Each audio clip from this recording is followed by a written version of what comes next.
You know when you get so excited about something, but nobody really understands it, like your wife, and you want to just like rant and say, "I'm just really excited about these concepts," but nobody is really listening. So instead of talking to your wife, you just put a headset on and throw your phone over a chair, and you just want to tell somebody because you just want to pulse and go, "Pff, sparkle, excited about life." It's kind of where I'm at.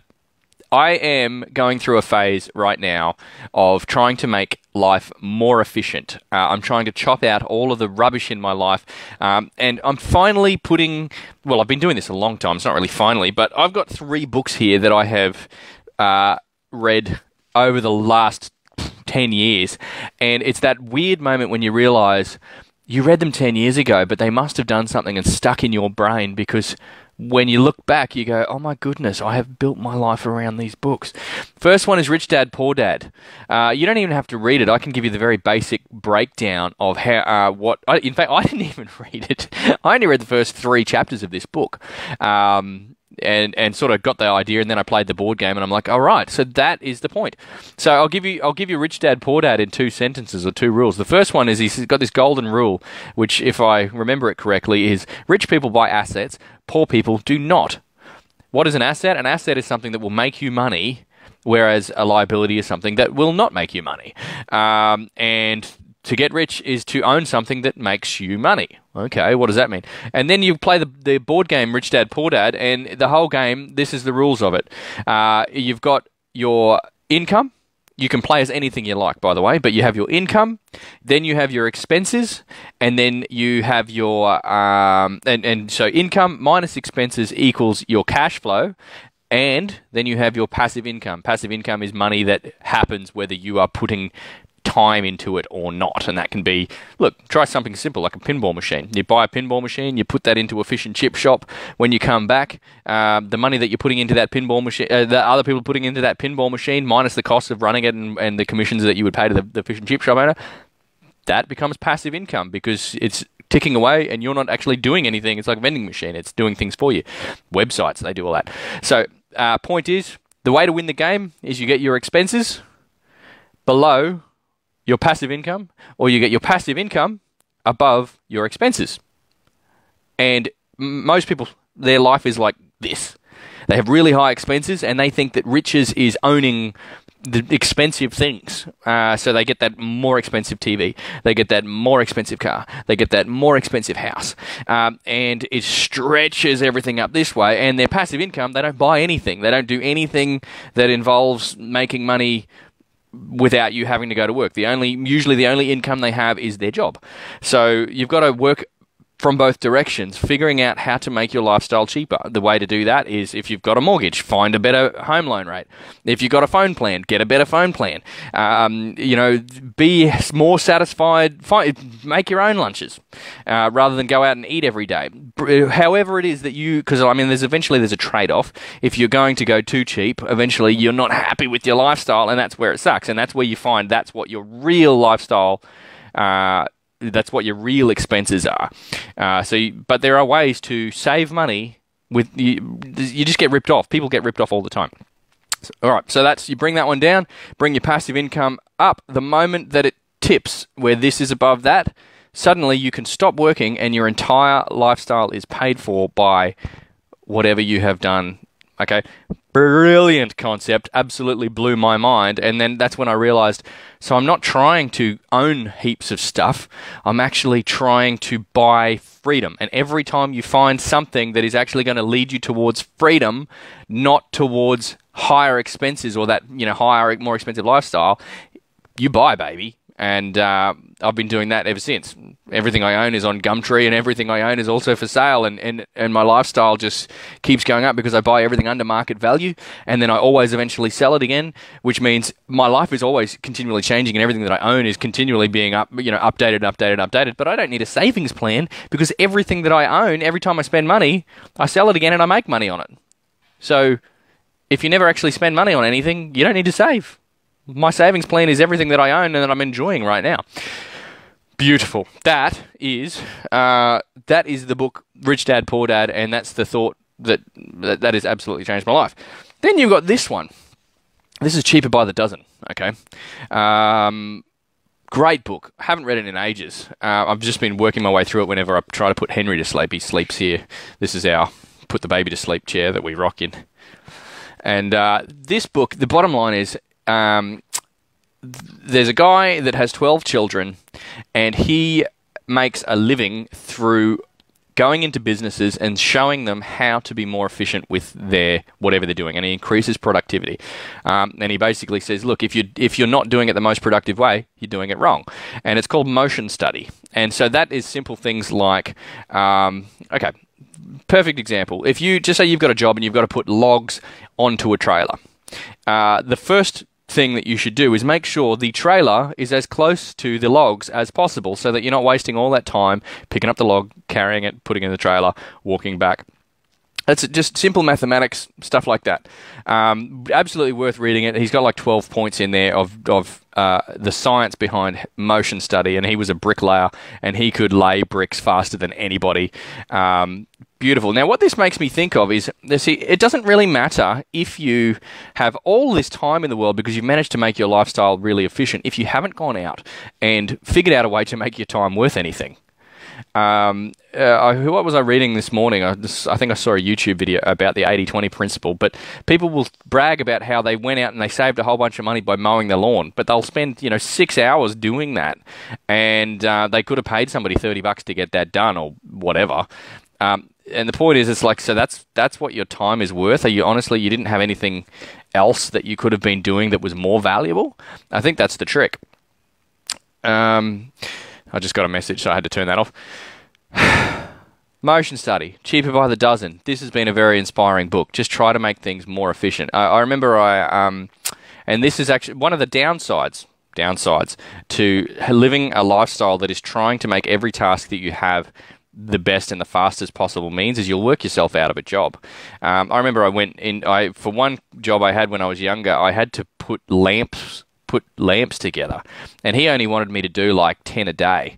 And I watched, and the entire time I had only just read this book, so the entire time I was applying these principles, and I had a look at how he was doing things. And the first hour or two of the day, all I was doing was just creatively thinking in my brain, how do I do this quicker? How do I do this quicker? And every time I tried something, you're just developing.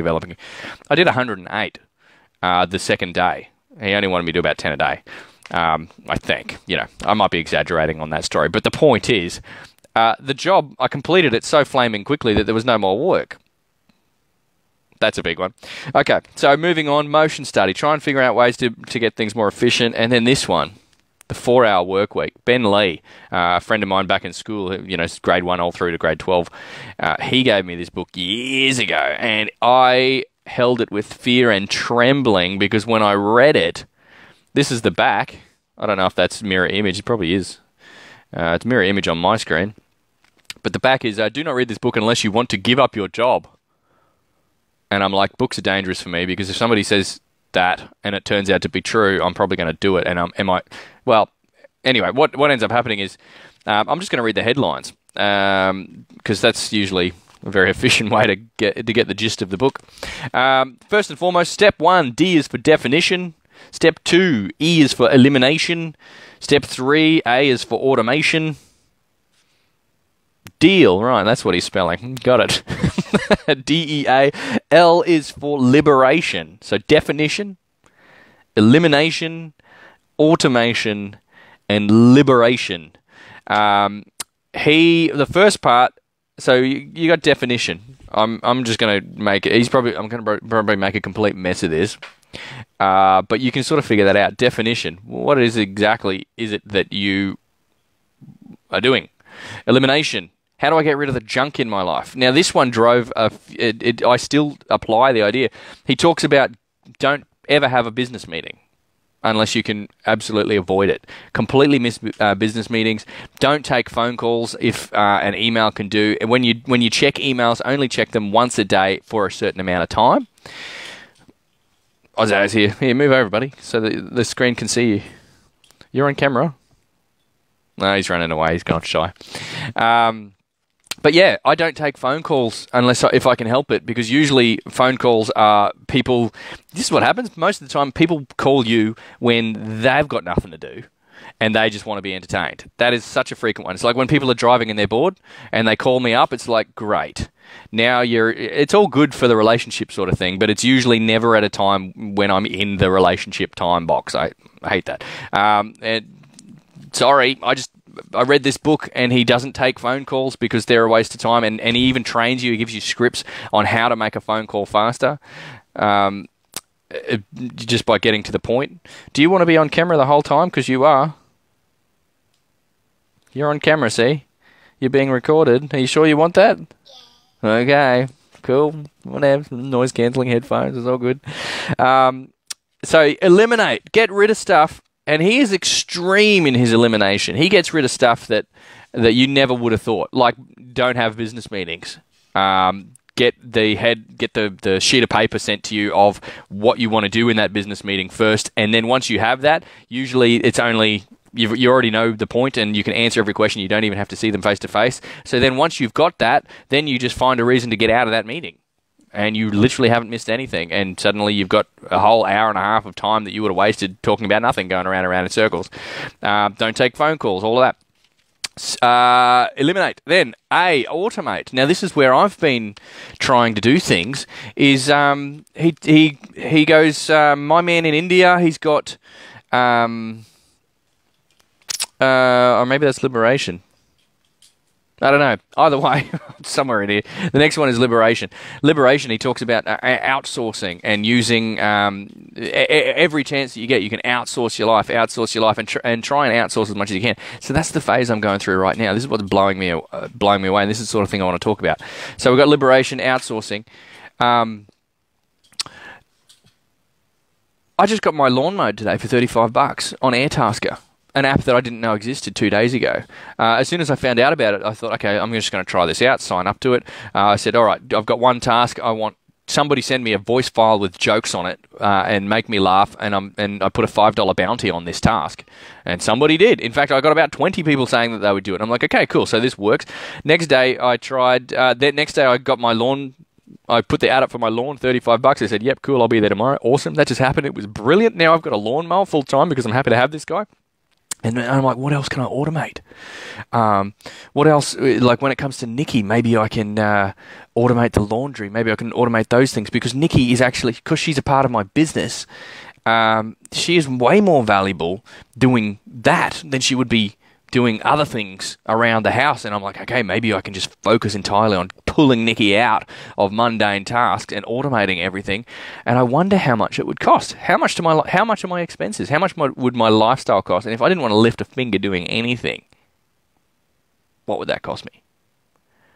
And then thinking, how much time am I spending doing these things? And then how can I use that time for something more effective and, more importantly, more enjoyable? That's a good cup of tea. So, because I'm thinking about it, $420 a year is what it's going to cost me to get my lawn mowed and whippersniffed. I booked him in once a month, $35 per month. Amazing. He comes, he does it all. He put all the fuel in, it all happened. So now, how do I justify that? I'm like, $420 a year, it's a bit of a luxury, why don't you do it yourself? And I'm like, cool, that's old thinking, but the new thinking is, all right, one, I don't have to do it, so that frees up my time. Two, my wife is happier. Happy wife, happy life. Happy wife life equals good workplace, equals productive workplace, equals all, that's an intangible, but what is a happy wife that is productive worth to me?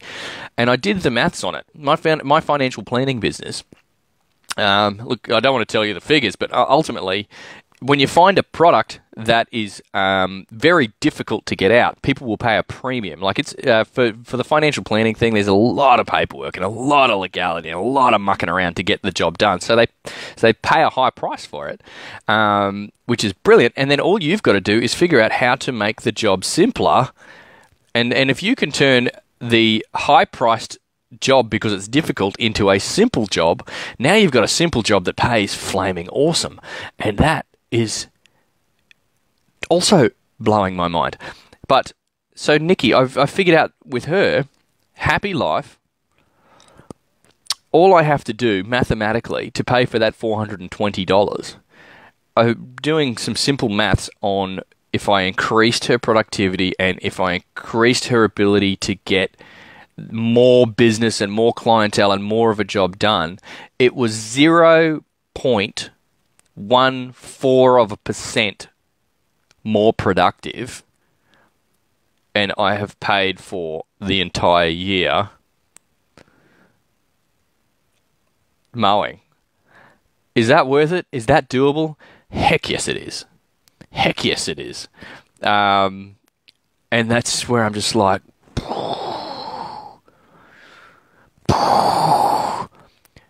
if I can justify not lifting a finger because it makes me more money, it makes us more productive, and it increases. It's just awesome.